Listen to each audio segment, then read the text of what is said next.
At the beginning of Wolves of Croton, I say, what does it mean when a man's name is remembered thousands of years after his death? And then I go on to say, by the completion of the story, perhaps long before, you will learn many answers to that question. Milo of Croton's name has been remembered for thousands of years, and the only way someone's name can remain extant for that long is that he really made an impact during his time. The writers, the historians, the sophists, the bards, the storytellers kept his name extant, and his name has been passed on literally for over 2,500 years.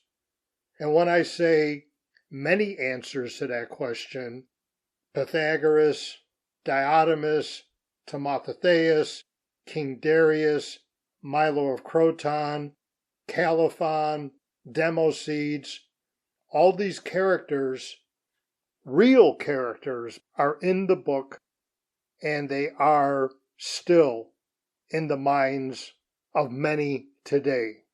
Whenever we've seen an athletic hero, we felt that those heroes, those athletes, those humans, those mortals, had some special blessing from the gods.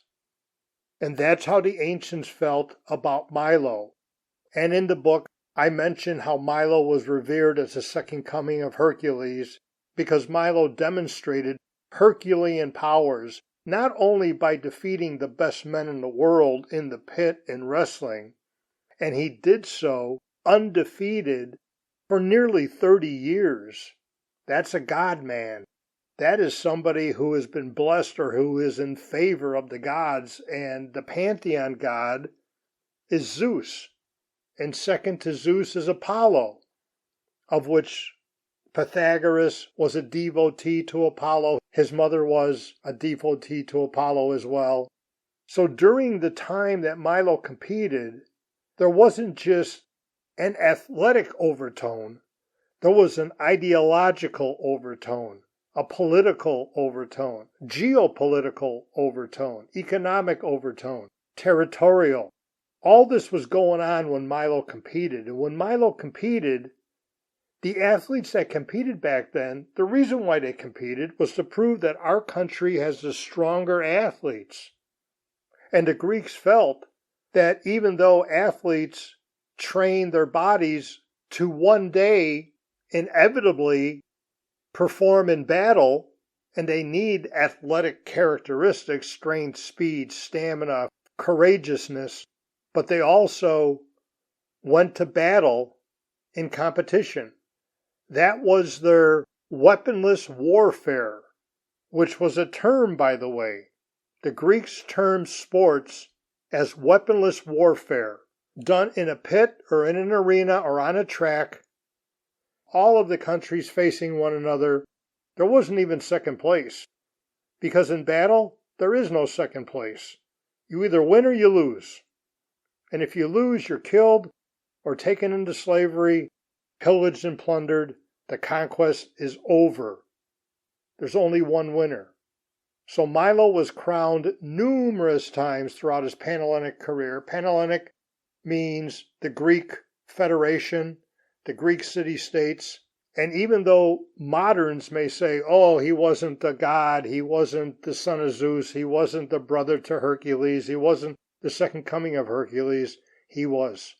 In the minds of the Greeks, in the minds of people seeing him, even his adversaries revered him as a mortal son of God, a second coming of Hercules.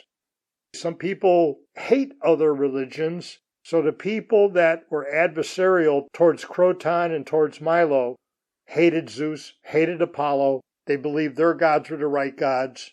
They believed their gods let them down when Milo came onto the scene and started beating everybody.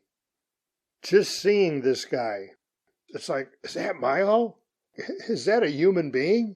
Seeing him walk into the palestra, into the arena, carrying a bull, by the way. And Milo was carrying a bull throughout most, if not all, of his athletic career. He would walk through the arched stone corridor, darkening the tunnel with his massive body and the massive body of the beast.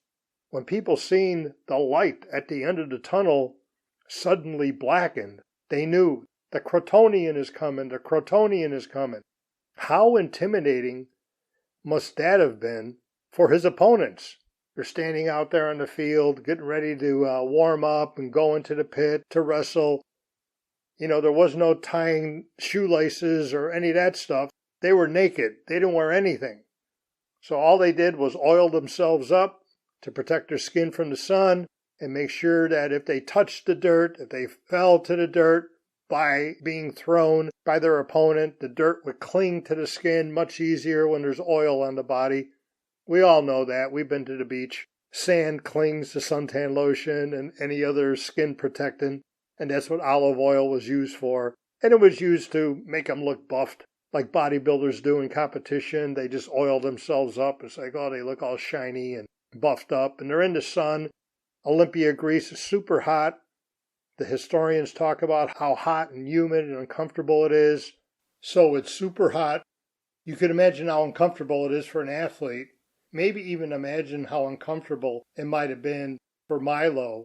He just didn't walk into the arena doing arm circles and jumping jacks. He was carrying a bull. But nonetheless, this man is a legend. His name, what's written in the book, has remained extant for thousands of years, over 2,500 years. There is so much more written in the book. I go into detail on all the different characters that I mentioned before: Pythagoras, Diotimus, Timotheus, King Darius. They're just all real, fascinating characters. When I say real, these were real people, mortal people who did exist thousands of years ago, all at the same time that Milo was walking planet Earth, and for some godly reason, they all crossed paths. So what does it mean when a man's name is remembered thousands of years after his death? By the completion of Wolves of Croton, for those of you who have read it, you will learn many answers to that question. If you like this content, please like, subscribe, follow, share. I really enjoy talking about Milo. I spent a lifetime researching Milo, over 8 years writing about Milo. Your questions and comments are welcome, which I would be glad to respond to in subsequent audio sessions. So please like, follow, subscribe, ring the bell, and I'll continue to bring you more great information about Milo of Croton. I'm John Abdo, author of Wolves of Croton, The Untold Story of Milo. I'll talk to you again soon.